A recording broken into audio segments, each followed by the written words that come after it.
Assalamualaikum warahmatullahi wabarakatuh. Waalaikumsalam warahmatullahi wabarakatuh. Alhamdulillah wassalatu wassalamu ala rasulillah wa ala alihi wassobihi wa man wala amma ba'du. Ya pemirsa, jelang iftar dimanapun berada, apa kabarnya? Senang sekali bisa jumpa kembali bersama saya Mugi Zainal di Jelang Iftar.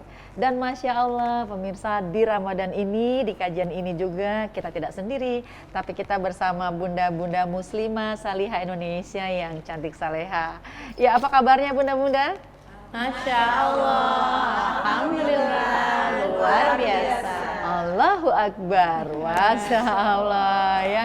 Baik, pemirsa di rumah dan juga bunda-bunda muslimah salihah Indonesia, berbicara tentang impian kita hidup di dunia ini apa sih? Pengen tahu nggak? Pasti semuanya pengen nih, kita sama-sama menuju ke surganya Allah Subhanahu wa Ta'ala.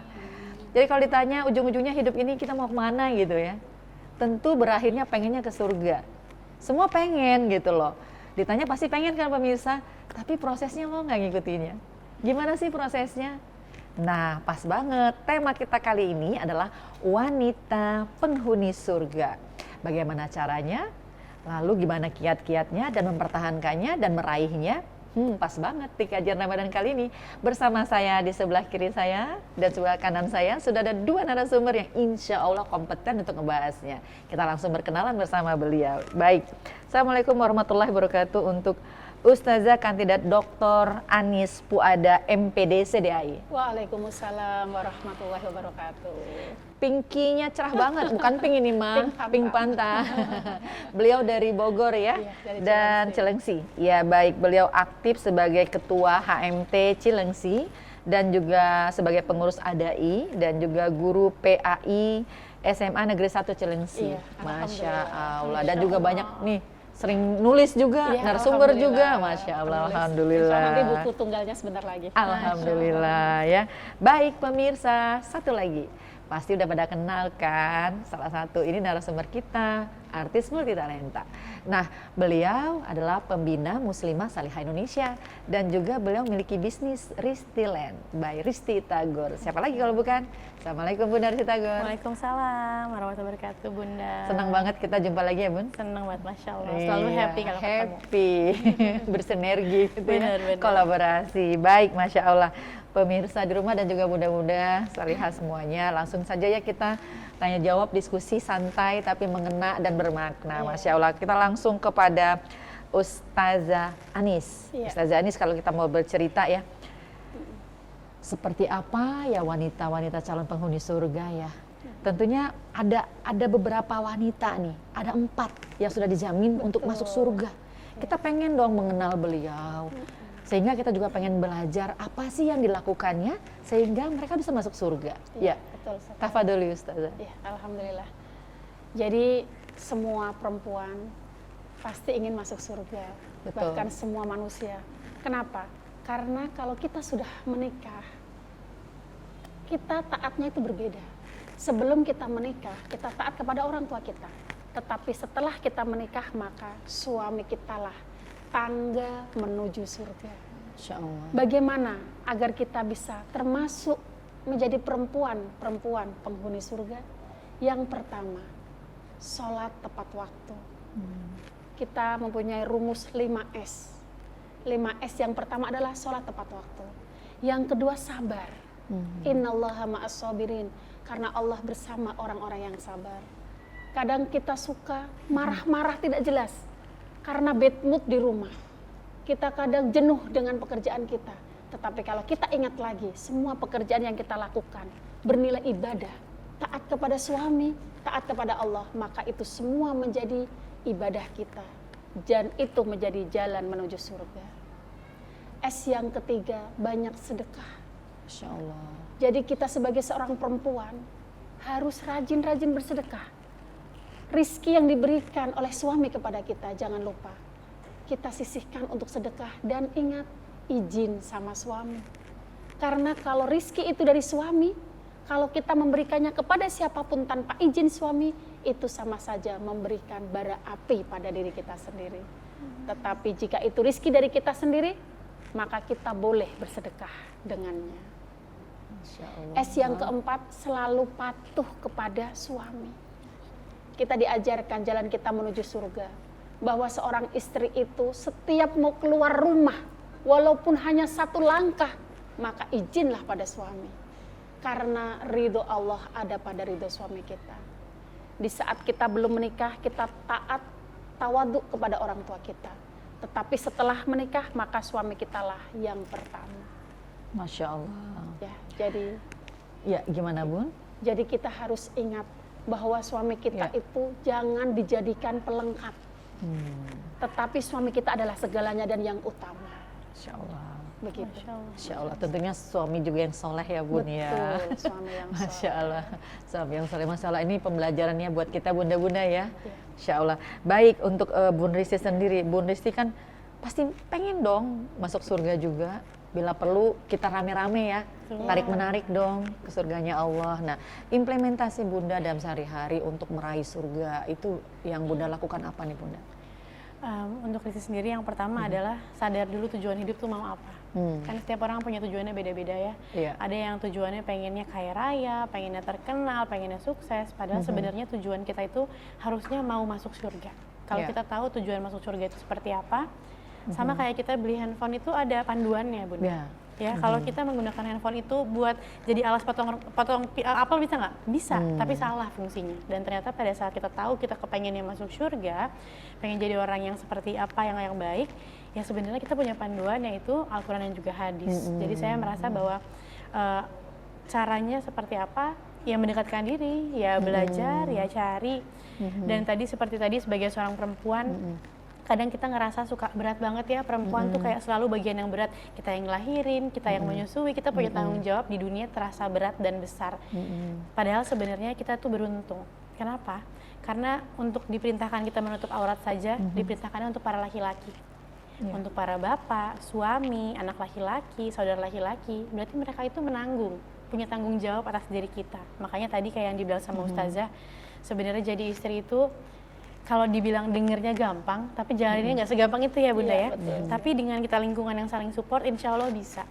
Karena ternyata dengan kita patuh sama suami, kita sholatnya justru sholat fardu ya, sholat 5 waktu itu saja, dan juga puasa di bulan Ramadan.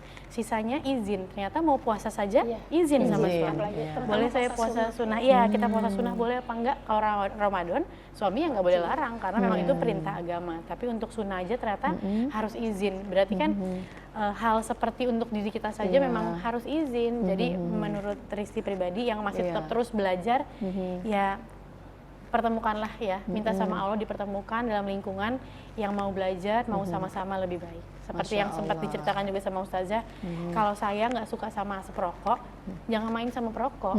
Biarpun saya nggak merokok, pasti badan saya jadi bau asap. rokok. Tapi kalau saya pengen yang wangi, mainlah sama mereka-mereka yang wangi, mereka yang bersih, sesuai dengan ajaran Islam. Yang Seperti saleh itu. dan saleha. Saleh dan Masya saleha. Allah.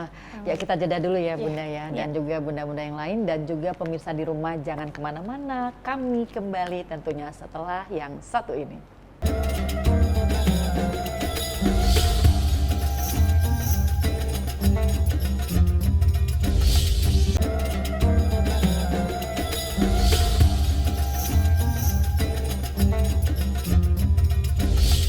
Bunda-bunda muslimah salihah Indonesia.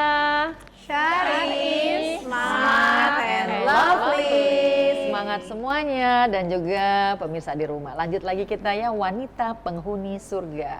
Ya, langsung ke Ustazah Anis ya. siap. Ustazah Anis, ini banyak juga nih yang mau ditanyakan ya mengenai keistimewaan istrinya Fir'aun. Oh iya, Nah, Asia. betul. Mengapa ya istrinya Fir'aun itu tergolong termasuk wanita penghuni surga gitu? Iya. Bisa diceritakan ini Oke, Ustazah. ya alhamdulillah ya. Memang pasti bertanya-tanya, Fir'aun itu bahkan mengaku dirinya sebagai Tuhan. Iya. Tetapi kok istrinya bisa tercatat sebagai salah satu perempuan penghuni surga. Jadi begini, Asyah ini itu terlahir dari dua orang yang soleh. Bapak ibunya soleh. Tetapi Fir'aun itu kepengen banget nih memperistri Asyah. Asia. heeh. Asyah menolak. Karena Asyah tidak mau, maka orang tuanya itu disandra oleh Fir'aun. Disiksa. Sehingga Asyah karena berbakti kepada orang tua, dia mau menikah dengan Fir'aun. Tetapi sebelum menikah dia mohon sama Allah, ya Allah jagalah keimanan saya, jagalah keislaman saya. Jadi sehingga Asyah walaupun menjadi istrinya Fir'aun, dia tetap beribadah kepada Allah. Dan kenapa Asyah kok dijadikan istrinya Fir'aun? Di saat itu Asyah juga mohon sama Allah, biar dia tidak bisa disentuh oleh Fir'aun. Padahal Fir'aun merasa setiap malam dia berhubungan dengan Asyah istrinya. Ternyata Allah mengabulkan doa Asyah dengan menciptakan sesosok perempuan. Itu sebenarnya jin yang wajahnya diserupai persis dengan Asyah. Sehingga di saat Fir'aun berhubungan dengan istrinya, itu sesungguhnya berhubungan dengan jin perempuan tersebut. Maka Asyah terjaga keimanannya. Dia selalu bertakwa kepada Allah. Itulah yang menjadikan Asyah menjadi salah satu perempuan penghuni surga. Di sisi lain Asyah menyelamatkan Musa. Saat Nabi Musa masih bayi, diumumkan karena Fir'aun itu bermimpi ada yang melepaskan mahkotanya. Sehingga Fir'aun memerintahkan semua yang hamil, yang lahirnya anak perempuan, yang lahirnya anak laki-laki dibunuh semua. Kakaknya Musa disuruh oleh ibunya untuk menghanyutkan Musa. Di situ diselamatkanlah oleh Asyah. Ini juga menjadi salah satu kenapa Asyah tercatat sebagai perempuan penghuni surga. Masya Allah, nggak gampang ya, Iya, Bunda betul ya. Ini contoh banget bagaimana Asyah ini bisa mempertahankan keimanannya dengan selalu berdoa sama Allah dan Allah membantunya, Masya Allah. Baik, Bun Risti dan juga Ustazah, teman-teman kita ada yang mau bertanya, kita persilakan ya. Baik, silakan Bunda. Assalamualaikum warahmatullahi wabarakatuh. Waalaikumsalam warahmatullahi Saya wabarakatuh. Farida, izin bertanya dengan Bunda Risti. Ya. Seperti yang kita tahu, Bunda Risti kan seorang public figure. Apa sih tantangan terberat buat dari Bunda Risti dalam meraih surganya Allah? Baik. Insya Terima Allah. kasih. Baik. Ya, silakan Bun. Kalau ditanyain tantangan terberat dalam meraih surga, sebenarnya nggak harus jadi public figure pun. Betul. Setiap hari kita selalu punya tantangan untuk seperti itu. Betul. Tapi yang pasti kita berusaha terus ya bertafakur, Iya. banyaklah punya waktu untuk dengan diri sendiri, berbicara dengan diri sendiri, dan juga memohon kepada Allah bahwa ya Allah, apa yang sudah saya lakukan ini benar atau tidak. Karena memang untuk penilaian itu kita tidak bisa menilai diri kita sendiri udah cukup baik. Menilailah bahwa kita selalu ada yang harus diperbaiki. Dan kalau untuk meraih surga, saya yakin kita cuma bisa ikhtiar. Iya. Kita cuma bisa ikhtiar maksimal, kita yang sadar dan coba digeser perasaan iri sama orang lain itu, cobalah dibuat kita iri sama orang-orang yang sholat tepat waktu, sama orang-orang yang setiap hari dalam waktu 24 jam pasti bisa buat ngaji. Dan ternyata itu pasti kita bisa, cuma kitanya suka nggak mau, kita suka punya alasan. Jadi memang buat saya, kita harus selalu ingin bisa meraih surganya Allah dengan cara mengkoreksi diri kita sendiri, dengan cara memperbaiki diri kita sendiri, dan jangan pernah merasa sudah cukup, jangan pernah merasa sudah baik, karena kalau kita udah merasa diri kita cukup, baik dan sempurna, kita nanti nggak mau jadi lebih baik lagi, nggak mau perbaiki lagi, seperti itu Bunda. Masya Allah, gimana Bun? Ya, sudah, terima Tenang kasih. ya, enak ya dengernya ya. Terima kasih. Masya Allah. Baik, ada yang bertanya lagi? Ya, silakan Bunda. Assalamualaikum warahmatullahi wabarakatuh. Waalaikumsalam warahmatullahi wabarakatuh. Saya Rina dari Cirebon. Saya ingin bertanya kepada Ustazah Anis. Tadi mendengar kisah-kisah wanita-wanita yang dirindukan surga. Saya sebagai seorang yang masih tergolong baru memeluk Muslim karena saya terlahir dari keluarga Kristen, mendengar kisah-kisah wanita-wanita yang dirindukan oleh surga, kok saya jadi rasanya ya Allah, apakah saya bisa gitu? Bagaimanakah menjadi wanita yang dirindukan surga, Ustazah? Terima kasih. Ya, Masya Allah ya. Bunda Rina jauh-jauh dari Cirebon ini. Ternyata Tabarakallah. mu'alaf ya. Iya, Masya Allah. Iya, silakan Ustazah. Ya, terima kasih. Bagaimana kiat-kiat kita agar kita menjadi salah satu perempuan yang dirindukan surga. Iya. Pertama, kalau kita tadi sudah menikah, berarti taatlah kepada suami. Mau keluar kemanapun izin. Kita melayani suami dengan sepenuh hati. Bahkan kalau kita seorang istri, sering-sering nawarin kepada suami. Jadi jangan asal cuek gitu. Suami pulang langsung ditawarin. mau minum apa dulu, atau mau langsung ke kamar dulu. Gak usah malu-malu, karena perempuan yang baik yang dirindukan surga itu justru perempuan yang selalu memuaskan suaminya. Ini terutama di atas ranjang. Jadi kita jangan malu, ini bukan hal yang tabu. Sesungguhnya memang kewajiban kita sebagai seorang istri itu melayani suami di atas ranjang. Bagaimana cara kita memuaskan suami. Jadi ibarat kata, kalau di luar seperti orang Arab, tapi di dalam kamar bagaikan orang Barat. Jadi gak malu untuk buka-bukaan sama suami, diberikan pelayanan plus-plus. Taat saja sama suami. Ikuti perintah suami selama perintah itu tidak melanggar aturan Allah. Itu salah satu menjadi calon yang dirindukan surga. Sebagai seorang perempuan yang tawaduk kepada suami, jangan berkata lebih keras daripada suara suami. Jangan menganggap, maaf, walaupun suami kita mungkin penghasilannya lebih sedikit dari kita, jangan pernah merasa ini gue yang berkuasa. Tidak. Karena kita bekerja menjadi perempuan karir tanpa izin suami, maka tidak akan itu terjadi. Jadi kesuksesan kita itu juga karena ridho dari suami kita. Masya Allah. Ya, jadi tetap menjadi perempuan yang dirindukan surga, terutama adalah tawaduk, taat pada suami. Baik, nanti pulang-pulang dari sini cari suaminya semua ya. Iya. Suamiku di mana, apa mau makannya apa, gitu, Masya Allah. Ya baik, bunda-bunda dan juga pemirsa di rumah, kami jedah dulu dan kami tentunya akan kembali setelah yang satu ini.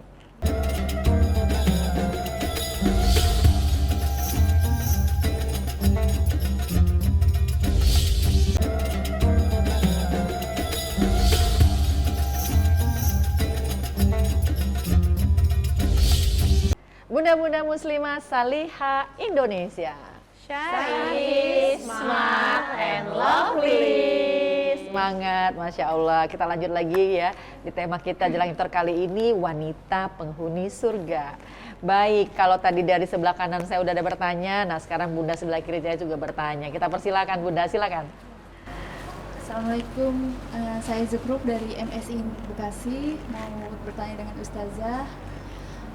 Untuk tadi kan diinfokan ada istrinya Fir'aun yang salah satu yang dirindukan surga. Siapa saja sih dia selain istrinya Fir'aun yang dirindukan oleh surga dan amalannya apa aja? Oh gitu. Masya Iya, Allah. Masya Allah. Ya, Iya. tafadholi Ustazah. Ya. Jadi gini, ada 4 perempuan yang sudah dijamin masuk surga sama Allah. Itu sudah tercatat. 4 perempuan itu siapa? Yang pertama, Maryam. Maryam siapa? Binti Ali Imran. Ali Imran.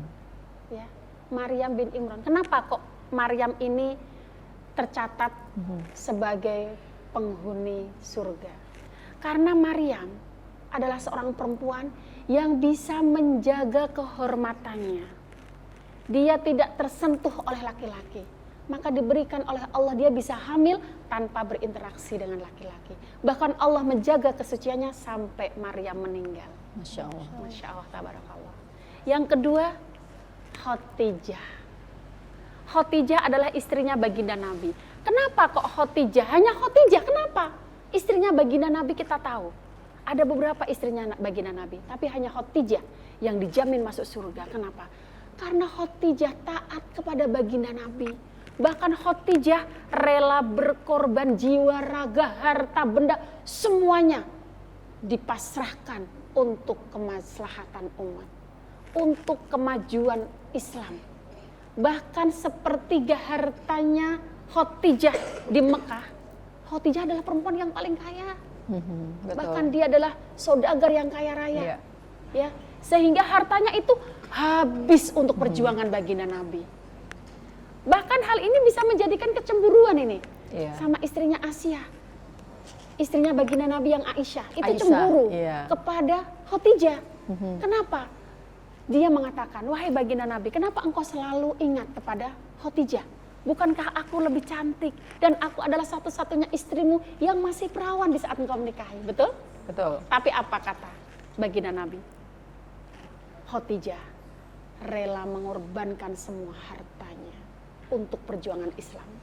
Bahkan di saat Khadijah akan wafat, dia berpesan kepada Fatimah Az-Zahra putrinya, wahai putriku, tolong sampaikan kepada ayahmu. Saking tawaduknya ini Khadijah kepada suami. Kalau kita kan minta kepada suami langsung aja ngomong ya. Ini tuh enggak. Ini tuh pakai malu, pakai adab. Sampai menyampaikannya kepada putrinya. Kenapa? Sampaikan kepada ayahmu. Bolehkah nanti di saat aku meninggal, salah satu surbannya ayah menjadi kain kafanku. Coba. Masya Allah. Khadijah perempuan yang paling kaya, tetapi di saat wafat dia tidak punya apa-apa. Bahkan pakaiannya itu tercatat banyak sekali tambalan. Itulah yang menjadikan Khadijah menjadi penghuni surga. Yang ketiga, perempuan yang dijanjikan Allah masuk surga adalah Asyah. Tadi yang istrinya Fir'aun yang sudah disebutkan. Dan yang keempat adalah putrinya baginda Nabi, yaitu Fatimah Az-Zahra. Ya, jadi Masya Allah tabarakallah. Kenapa kok Fatimah disebutkan menjadi penghuni surga?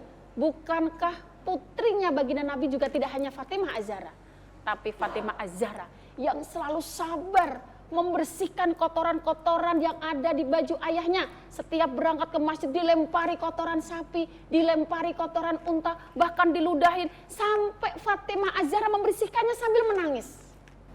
Wahai ayahanda, kenapa engkau tidak memohon sama Allah agar orang-orang yang merusuhi atau yang merusak ini, yang menghancurkan atau orang yang menghina engkau, dihancurkan sama Allah? Apa kata baginda Nabi? Sesungguhnya aku diutus bukan untuk menghancurkan, tetapi aku diutus untuk rahmatan lil alamin. Maka dari itulah Fatimah Az-Zahra, putrinya baginda Nabi yang sangat dicintai baginda Nabi. Bahkan di saat baginda Nabi wafat, dia berbisik kepada Fatimah. Apa? Di saat itu Fatimah mengatakan, wahai ayahanda, apakah engkau akan meninggalkan aku? Sedih Fatimah di saat menunggui ayahandanya. Tapi di saat ayahandanya berbisik, wahai Fatimah, janganlah engkau bersedih. Karena setelah kematianku, engkaulah yang akan menyusul lebih dulu. Setelah itu, 6 bulan kemudian, Fatimah Az-Zahra pun meninggal menyusul ayahnya. Disitulah Fatimah merasa bahagia, karena dia bisa bertemu lagi dengan ayahandanya. Itulah 4 perempuan yang dijamin masuk surga. Jadi ada Maryam, ada Asyah, ada Khadijah, dan ada Fatimah Az-Zahra. Masya Allah. Tuh kalau tadi dengar Ustazah memberikan tausiahnya gitu ya, jawabannya kayaknya tersentuh di hati kita ya, dan itu sangat menjadi inspirasi buat kita di zaman era modern saat ini ya Bunda ya. Sebagai wanita-wanita di zaman modern saat ini, mudah-mudahan hal yang disampaikan Ustazah tadi kita juga bisa meneladaninya dalam kehidupan kita sehari-hari ya. Baik, Masya Allah. Tapi kita pengen lagi sebenarnya ya diskusi tentang tema ini. Cuman waktu juga ya Bunda-Bunda yang membatasi kita semua. Insya Allah nanti kita bisa di tema-tema berikutnya ya. Rumah kajian ini juga bisa bermanfaat untuk semua. Tapi di penghujung ini Bun Risti boleh memberikan sedikit kesimpulan untuk kita semua. Silakan Bun. Baik, Masya Allah. Mungkin saya bisa menyampaikan juga, kita sama-sama ikhtiar ya untuk bisa mendekatkan diri sama Allah, jadi pribadi yang lebih baik, dan juga bisa bertemu di surganya Allah nanti. Dan juga apabila memang nanti salah satu dari kita tidak bertemu di surga, sampaikan kepada Allah, karena itu juga adalah salah satu yang bisa menarik sahabat-sahabat yang baik dan soleha bisa bertemu di surga. Tidak bertemu dengan saya, dengan Bunda Mugi, bisa, ya Allah kami satu majelis taklim, bolehkah kumpulkan kami, karena kami sama-sama orang-orang yang ingin berada berkumpul di surgamu karena Engkau. Amin, amin ya rabbal alamin. Makasih banyak Ustazah Anis dan juga Bunda Risti ya. Dan juga bunda-bunda muslimah salihah Indonesia ya, mudah-mudahan apa yang kita lakukan ini semua juga dalam rangka kita untuk meraih surganya Allah Subhanahu wa taala ya. Dan juga pemirsa semua juga yang selalu ada di jelang iftar, semoga bermanfaat semua kajian kita. Dan saya Mugi Zainal beserta semua kru yang bertugas undur diri, mohon maaf apabila ada kehilafan yang terjadi. Mari sama-sama kita membaca doa kafaratul majelis untuk menutup kajian ini. Subhanakallahumma wa bihamdika asyhadu an la ilaha illa anta astaghfiruka wa atubu ilaik. Walhamdulillahirabbil alamin. Wassalamualaikum warahmatullahi wabarakatuh. Waalaikumsalam warahmatullahi wabarakatuh.